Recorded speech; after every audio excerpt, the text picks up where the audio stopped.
This is Beatwalla, serving up the stories behind the beats and taking you straight to the soul of exceptional artists, as we sit down every week to unravel what fuels their artistic expression and creation, here on Beatwalla, with me, Jo Ewell. And today we're at the album listening and listen back or playback party of Hamburg-based music producer Martin Stimming, better known by his stage name Stimming. He's a classically trained musician, played the violin, piano and drums at the age of just 10 years old. And at 16, he started producing electronic music and moved to Hamburg at 19 to attend the School of Audio Engineering. Now, he's well known for using handmade sounds and field recordings in his compositions and crafting improvised sounds during his live sets, which we're just about to experience shortly here at Akasha, the club connected to Las Dalias here in Ibiza, in the north of the island, where Martin has decided to unleash his brand new record, Elderberry. Elderberry. Thank you so much for joining us. Oh, the pleasure is mine. You prepared very well. Thank you for that. Well, you're not just a DJ. You know, this podcast is about, musicianship and, composition and kind of artistic license to a degree. And I don't want Ibiza, specifically to be just known as an island full of DJs and club music. It's got a lot more to it. Is there more to it than just DJs? 100%, and that's what, I think is very important. A lot of producers actually living here and making music, right? I think in next year I'm going to be booked in a producer, how do you call it? Like during the week, people can come to that villa and I help them produce. Yeah. Yeah. I see you've been making some tutorials online, actually. I also do tutorials online, yeah. I can see you are just basically, after watching the listening party downstairs and all the little gadgets and gizmos that you've got, you're just a massive geek. I'm afraid I am, yeah. I mean, obviously we've just listened to the entirety of Elderberry. And I mean, of all the places on planet Earth to unleash that record on that sound system felt pretty epic, I have to say. Oh yeah, the sound system is really good. And playing the whole album completely was a little bit of a radical thing to do, wasn't it? Yeah, with breaks in between, like no mixing.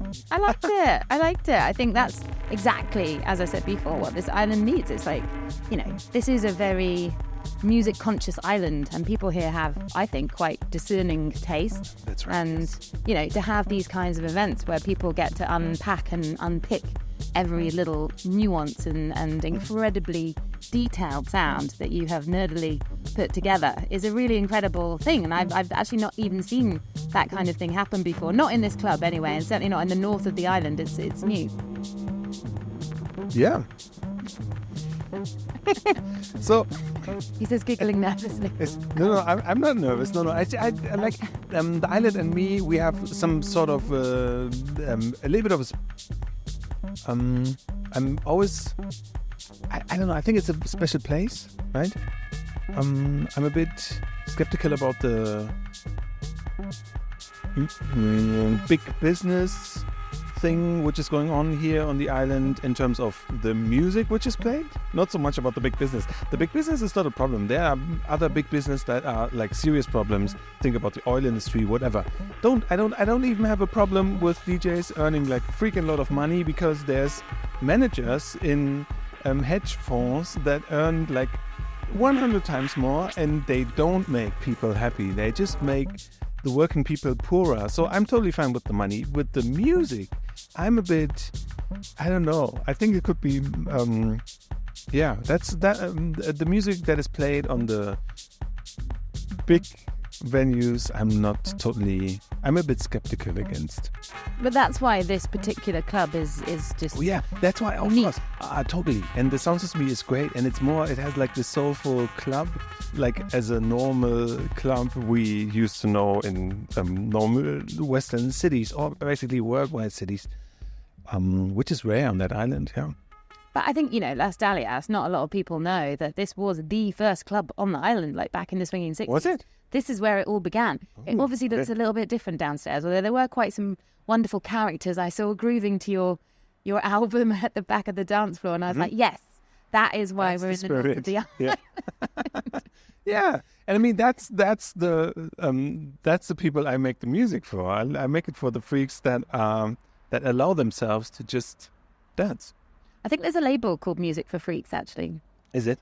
I think there might be, somewhere along the lines. I think, the experimentation that you were kind of like talking us through downstairs is a fascinating part of what you do. It's very evident on all of the records that you've made, obviously some more than others, but I particularly, the fact that you spent like a month with no Wi-Fi in an underground bunker or an overland bunker, even 4,200 meters above sea level, making your record two records ago. I think, you're not somebody that goes into these things lightly, and there was obviously a clear intention, I think, for this particular album, because it's very different. It's a lot more ferocious, I think, and feisty than what we've heard previously in some ways. It's like back to the techno roots. Yeah, that's right.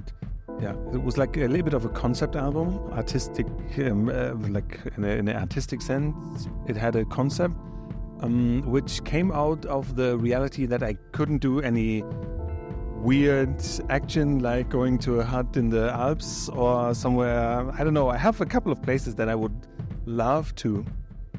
Actually, my my plan, which I hope to realize, is to go on a hike with the solar cell on the back. And the machines that I use need to be powered by the solar cell, of course, with the battery. But it needs to be like even more minimalistic than the album I did right now, that is released right now, because the energy which erases from very minimal but in the right specs capable machines is something that I chase. I mean, compared to, sort of chasing, I don't know, bees that I heard on the record two albums ago, to what we've got now in front of us, this very complete kind of evolution and journey. I think by track number 5, The Seeker, we're suddenly, confronted with this quite wild foray into the world of the the Seeker, which was amazing and brilliant, and I cannot wait to hear it with a slightly more filled up dance floor shortly. But I think, where did you record this record, and what was the kind of like, the idea behind it when you first sat down to start fiddling with your gadgets? So I recorded pretty much all those tracks at home. Many of them during the pandemic, but during the end. It was some kind of, I need to stay at home. I got 3 boys, so wait, I think it was the year after. And then when they got into the kindergarten again, they became sick each after each other, and like during the whole winter. So either my wife or me, we needed to stay at home. And during that time, I made most of the record because I was kind of bound to to the core. But those tiny, efficient, space-saving machines, while being fast and efficient, they allow me to still be creative and do what I do. And the Seeker has this very special Moog sound in it, which has a very mild aggressiveness to it. It's mildly aggressive. Mildly aggressive, passively aggressive. Which is that's something all the Moog synthesizers have, because they have they have a very special saturation. Basically, that's what it is technically, which isn't harsh at all, but still has some attack that brings them to the very front. And in this case, it's a frequency modulated sound. I don't know. It felt like in those sci-fi movies where actually I have one specific robot in mind, and I can't remember which movie it was, with like tentacles behind it, and like one, maybe it was Matrix, like one lens and like searching, right, and then those tentacles in the back of I think that fits perfectly to that sound. Yeah, you think so? 100%. I can feel the tentacles, quite literally. And I think there was a lot of sort of metallic sounds in there as well. It felt quite industrial at times. Oh yeah. It's robots.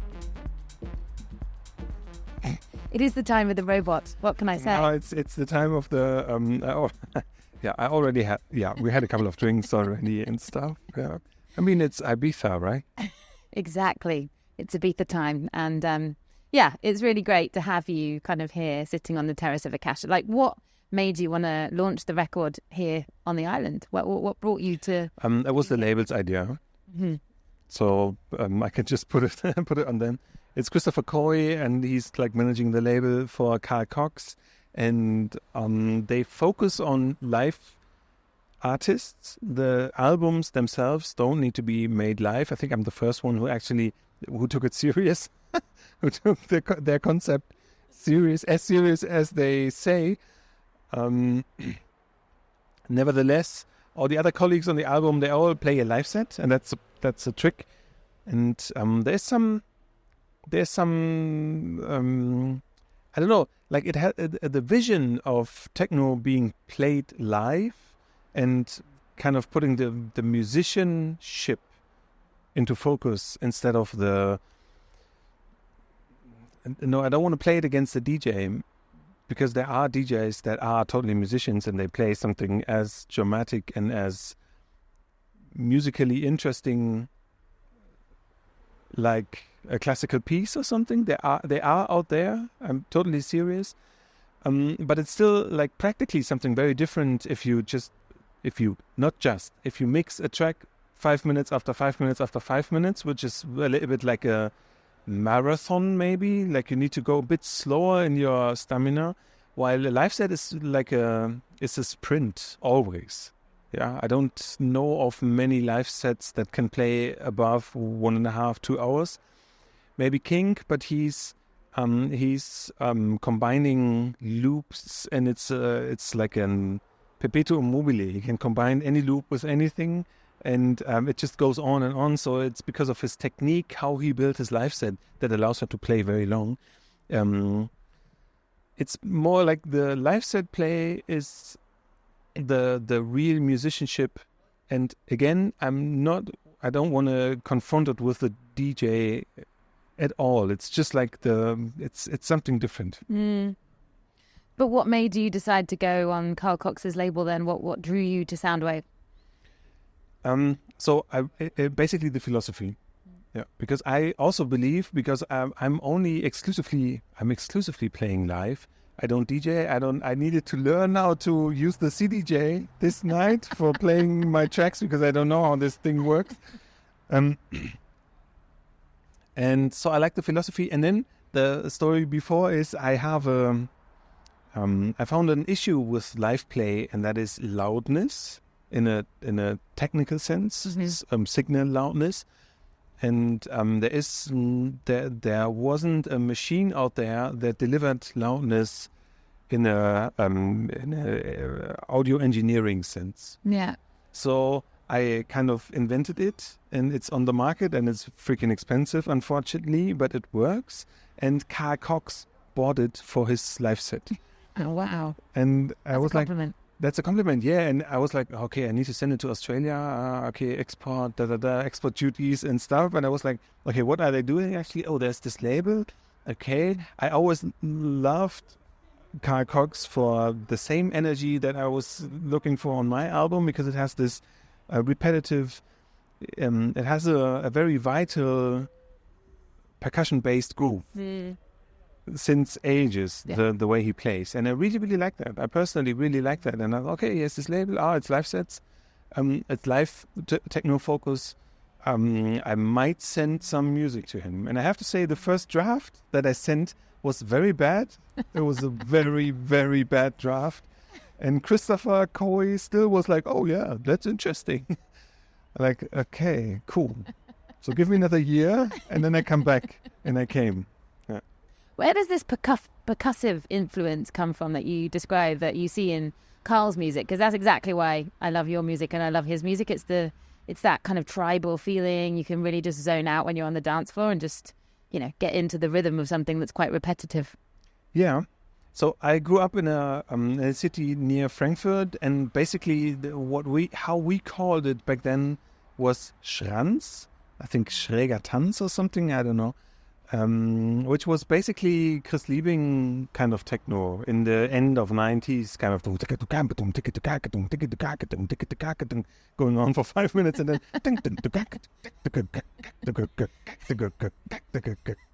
going on for 5 minutes and then like, I'm getting the picture. yeah, but still, it has this energy, which is it's a mind game, but some mind game that you have to do on your own. Yeah. Interesting. I like that idea. I think, yeah, everything is a mind game to a certain degree when you're on the dance floor and you're in that, altered state of mind. I think it's easy to kind of like zone in on one specific part of the music, and your stuff is just so multi-layered and complex. And yeah, to be honest, sometimes I feel it's like too complex. It's so complex that it's even over the top, and sound systems usually don't replicate it. Right. But there was a moment downstairs on one of the tracks where right at the end there was like a tinkling piano, and obviously that didn't fit into the rest of the track, which was quite hardcore. Yeah. But yeah. I love the fact that you felt licensed to just plonk that on the end. Yeah, thank you. It was a bit. Magic is a word too strong, but it had a certain glitter to the moment. It added some glitter to the moment, right? I love a bit of glitter in Ibiza. I mean, actually, you came onto my radar, I think, in 2010 when you put out a release for Buzzing Fly with Ben Watt from Everything Ben But Watt. a Girl. Yes. And I remember that like record or And CD probably back then being like put on my desk at BBC. Mr. Rain, sorry. And You can sing Everything But the Girl like all day long. I'll never object. I love that band Oh yeah, totally. so much. Yeah. And to see that mix, the Sunrise mix particularly, was just a bit of a thing for me for a rather long time. In fact, it still is, because I listened to it today and was like, oh, nice. It's still got the same effect on me. It's just epic. Okay. It's so good. Thank you. But obviously, things have definitely moved on quite dramatically since then. I mean, obviously that was just a one-off anyway. It wasn't a complete body of work. But I think, things have definitely moved, as we said, into a darker, more rhythmic, technotronic kind of realm. Yeah. So I'm I'm doing this since 2007, and I saw a couple of waves coming and going. The actual dark techno wave seems to be a bit longer than the ones that I recognized before. Also, the pandemic kind of mixed things up in the sense that the youth didn't have the generation that kind of usually when they were 18 go into a club, or 19 and start experience it on their own. They lost 2 years basically and saw the music on their smartphones, and that kind of changed it a bit. So it's a bit mixed up, and still the fact that it has been circles or waves, I doubt it's going to be different. Yeah. I think so too. I think can you talk to us a little bit about your time at Dynamic Records, when you kind of had this little rock star group of you and Solomon and David August and Hosh, and what was that like back then before you kind of moved forward? Yeah, it totally had this rock star feeling to it. And I'm so happy that I experienced it, but no, without a but. It's just like I'm very happy that I experienced it, and I won't die feeling like I missed something. Yeah. There were some situations where we were in Brazil all together, and there are a couple of situations. Really, really cool, really, really nice. Can you elaborate on the situation? No. Still, like at one point I realized, okay, the reason why I'm making this is because of the music and because of my music or my understanding. And I don't want to be as egomaniac or egoistic to think that I know better. But at one point I felt like I need to decide whether I'm gonna go let's say it like drastically the commercial big room type of music, or I want to stay in like surroundings like Akasha, or like 200 to 500, sometimes a festival of course, but like musically the challenging type, Mm-hmm. And at one point I felt like I need to decide, and I did, but I still can call Solomon and he's gonna answer. Not right now because he's somewhere, I don't know, on the moon, on Mars, or in a very small jet, or I don't know. I think he lives in Ibiza. But it's Saturday afternoon. He's probably gonna play 3 gigs in one night, and jumping with his little jet somewhere around Europe. I don't know. So we're still friends. I still like the Dynamic head office is not more than 2 kilometers away from my home in Hamburg. They're still Hamburg based. But the times back then, I mean, I don't know. Like this, the perception of a rock star might need some adjustment here and there, for the liver's health, for example, or some other reasons. But in the end, it was pretty wild fun. Yeah. I'm sure it was. I mean, with 3 boys, at home, and obviously almost 20 years in the industry, what is the key to longevity these days for you? Like, how are you sustaining your quite fresh-faced look? Oh, thank you. Having been knocking around for quite some time. Not drinking during the week. No drinking during the week. Mm-hmm. Also doing pauses of a long time. I think there was a time for the longest pause I made was 5.5 weeks. Yes. 5.5 years of no drinking. Yes, no drinking. Wow, what brought that on? Kids? No, kids came later. No, I was self-destruction. Oh, okay. Yeah. And in a dangerous type of level, probably. Ooh. But not necessarily the alcohol himself. No, it was more like, it's so strange to be in this rock star type of surrounding and the perception of others to you, and you go somewhere, you fly somewhere, and they like you because they paid for you, right? But also, like, the more crazy you are, the more they remember you. It's a very weird, it's mind game that is going on. And if the soul is not stable in itself, it might get into another. It's something that won't happen in normal jobs, I believe, because the structure doesn't allow it. While the structure of a pseudo rock star totally allows for going mental. Yeah.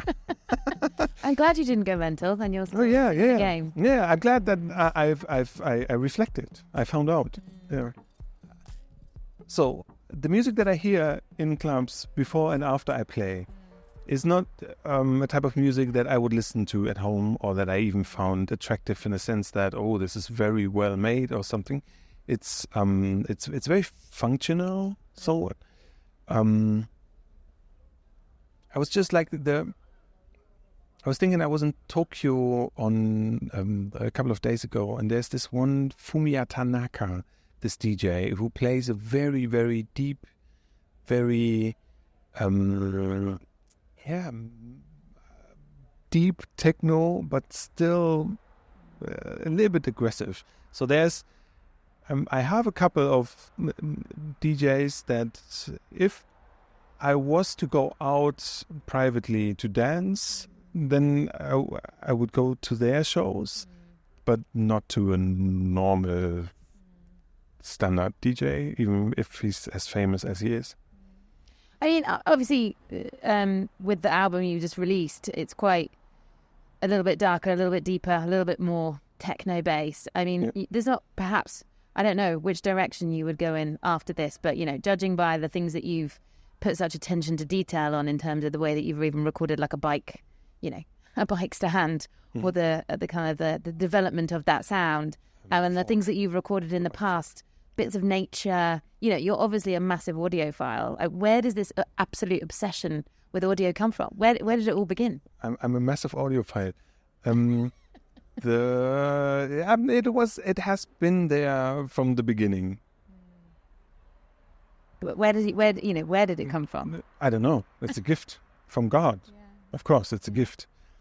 And the best thing you can do is do for living what you're good at. And yeah. I remember being like in the garden in the house where I grew up, playing, like hitting stuff and building like my own drum set. And actually, with my knowledge right now, I'm pretty sure that I went on my parents' nerves more than, pretty heavily. I don't know. I can't remember them saying anything like that. Like my oldest is making noises and I'm like, shut up. Like, friendly, of course. But listen, behave, kind of. And I can't remember my parents saying that to me. But I'm the youngest, so they already grew up a couple of other boys. And maybe that's why. But maybe you have extra specially sensitive hearing. Have you ever had any tests? No. No. So I don't have an absolute hearing. And I think it's a moose or something. I don't know. No, I just have this weird thing. Like if someone's eating an apple next to me, like I just want to punch them in the face. Like it's quite. Yeah, it's an apple. It's quite serious. I have or a carrot. Yeah. Okay. I have the same with, especially with eating noise, but it's not a carrot. It's strange. It's a different. I don't know. But I have the same. Or even someone gulping coffee, or there's just many noises that I just cannot tolerate of the oral variety. Yeah. We're not talking words.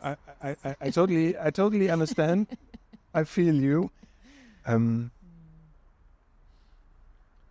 think it's a matter of training, basically. If someone would open up my brain and look at the portions, and then I'm pretty sure I have like quite a big portion of audio analysis. Interesting. And lastly, like, how are you finding the tour after all this, a little bit of time away? Are you kind of loving being back on the road again, or how does it feel? As I'm starting, it's like my second weekend. Like I never really stopped. What I did was I reduced it to the minimum level in terms of being light on the environment, and also not kind of chasing that I need to grow state of mind.